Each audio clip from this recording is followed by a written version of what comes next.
first kind of conception of the album was on the back half of releasing Love Myself, the EP, which was like mid-2019. And I really wanted to prove, I guess in a way, that I was capable of a whole lot more interesting and experimental music.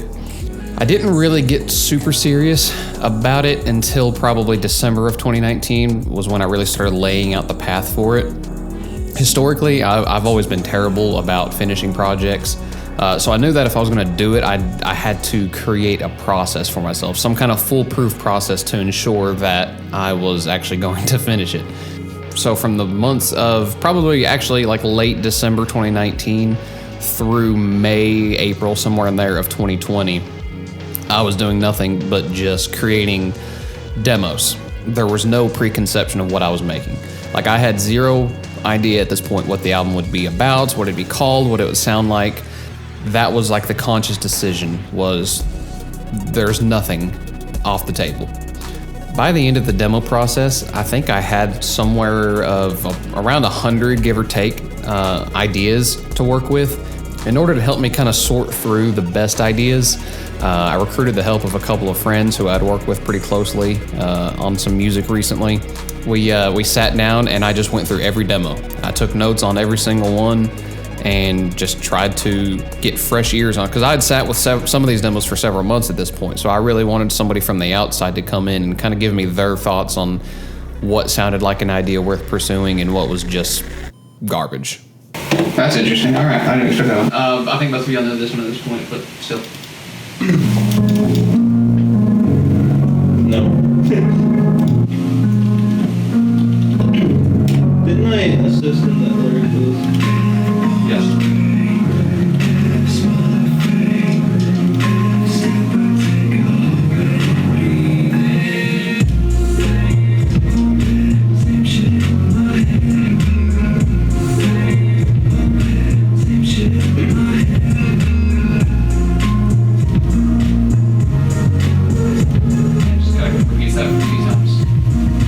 What's your all thoughts now? I dig it. It kind of makes me think of like a cop show or something like. A cop show? A cop show. Cop, like NCIS or something like. You're just like.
Time for rest.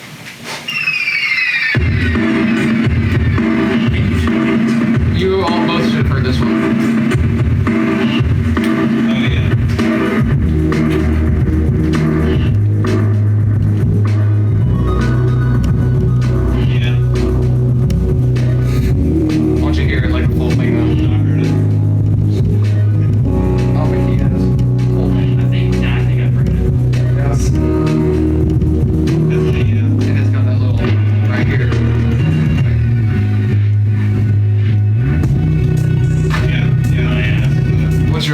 on that one?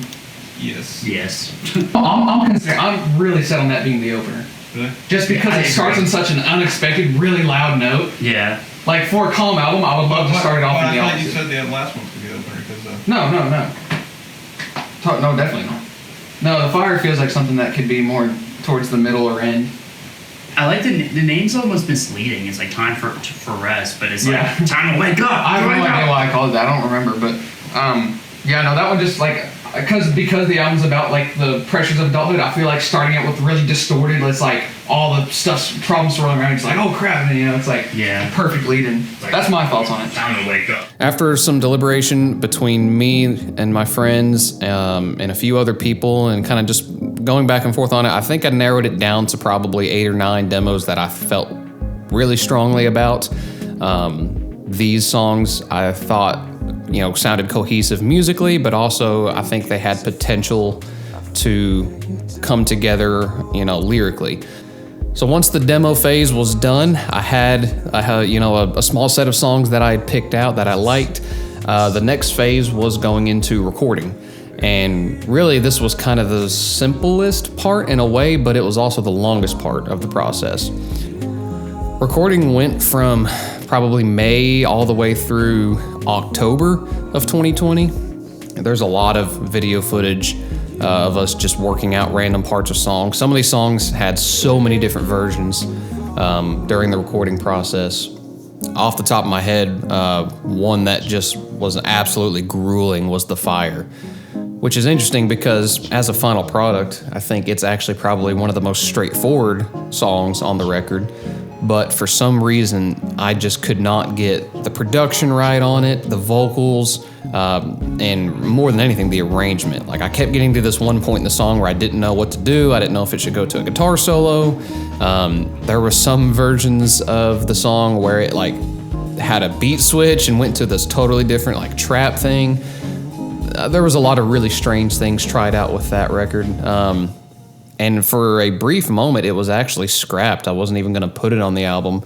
And it wasn't till later in the recording process, Jacob finally kind of came in and told me, like, dude, no, this is one of the stronger ones. You need to finish this. Needs to be highlighted differently. So, like, this is on the verse. So it's kind of just building a little more.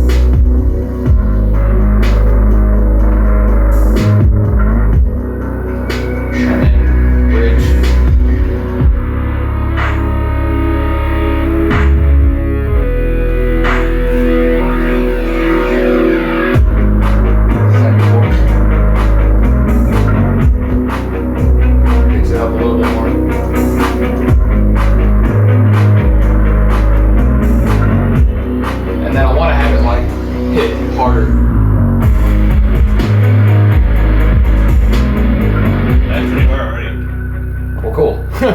And then vocally, it's like, so it's like, I got this like reverse vocal now. Maybe giving me the time to change. When I was waiting for the pain.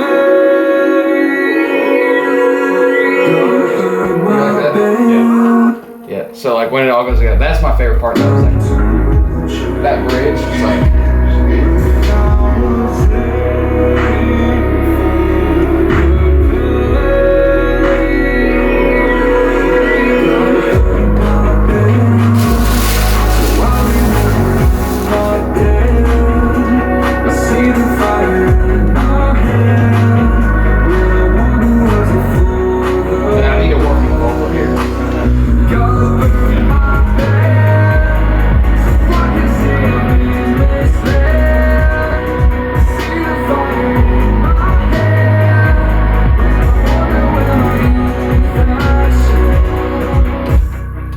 I just feel like it's not spot on yet. I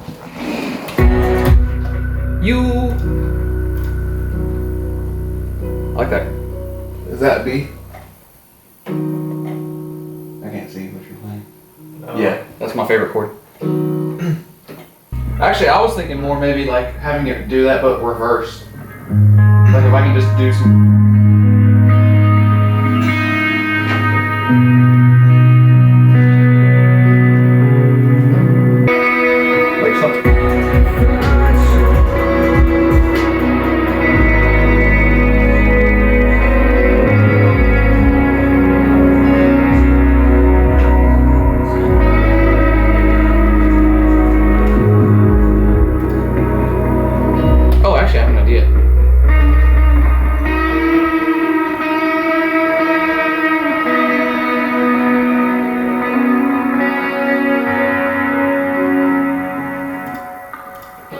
yeah, I just got this plugin back the other day. It's a reverse delay. So like, even on guitar.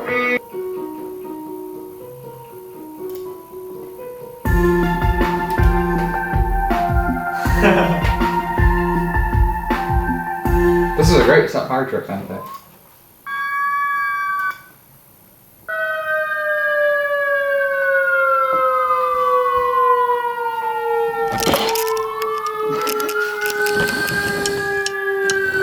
Another song that was a big highlight during the recording process for me was Take the Gun.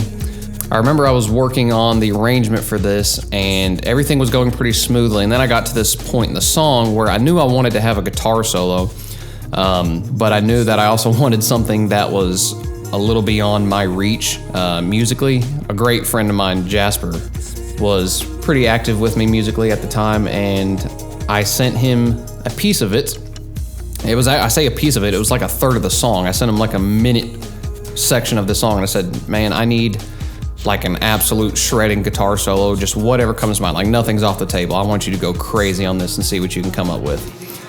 I sent him a message on Instagram with the clip of the song and what I was looking for, and kind of expecting him to say, I'll take a look at it, you know, I'll get back with you, maybe wait a couple weeks. And to my surprise, he said, I can be over in a couple hours. Being that we didn't really have time to write anything, it kind of ended up being an interesting process. What we did was we just recorded like probably 30 takes of him just soloing random ideas over top of this instrumental. And then we puzzle pieced it together in the end. So we would take, you know, little clips that we liked of each, you know, different attempt at it, and we would Frankenstein it together to turn into one cohesive solo. And by the end of it, you had this minute-long, just absolute craziness going on. Oh, that's in key on that. I'll try it.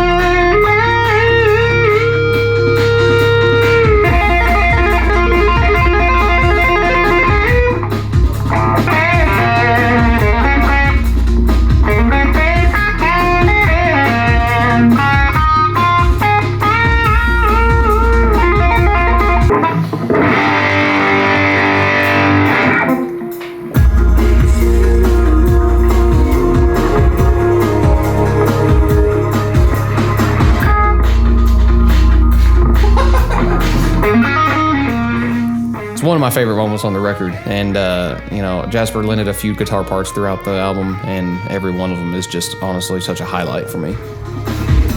Oh my god, dude. You made it like.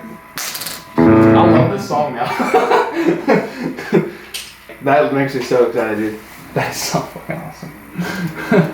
I had accidentally met this guy local to me named Jordan. I don't even really remember how we met, but he had this really, really fantastic art on Instagram that I was looking at. And kind of in a similar fashion to Jasper with the guitar solo on Take the Gun, I reached out to him and I said, you know, I kind of explained my idea. I sent him some clips of the music and I said, dude, do you think you can just come up with something? I didn't really give him a whole lot of direction. I kind of just left it in his hands to come up with what he wanted to. And the album art that you see is what ended up being. It's actually a physical piece of art that I have in a file. Like, he hand drew this. I actually drove, you know, met him in a parking lot to pay him and get this piece of art from him. So, you know, it's really cool, especially in a day now where AI is so prominent, creating everything that, you know, I was able to actually commission an artist to hand create, you know, this piece that was designed to fit with the music. The album released on February 19th of 2021, and you know, it's to this day one of my most ambitious projects. But now here we are 5 years later, and you know, it's kind of been the first moment since the release that I've actually looked back on it, and it's pretty interesting, you know, looking back, because I didn't realize how much of it I had actually documented. But there's a lot of footage of recording this, and it kind of brings, you always look back with rose-tinted glasses, but it's really fascinating to look back on what was really such a difficult year, for the world at large because of COVID, obviously, but, for me as well, mentally, it was probably one of the most difficult years of my life. But I can't help but look back on it fondly because I just had such a good time spending my nights working on these demos, bringing friends in to record. Coming up on 5 years, I decided it might be an interesting time to finally get some of these things out of the vault and let people see what was actually happening that year. For a lot of people, they're going to look at this and it's not going to mean a whole lot, but to me, this was an entire year. This was the year of 2020, which was one of the most eventful years of my life, as it was, I'm sure, for plenty other people. So, if nothing else, to me personally, it's an artifact of the time, and I think it'll hold that spot for me.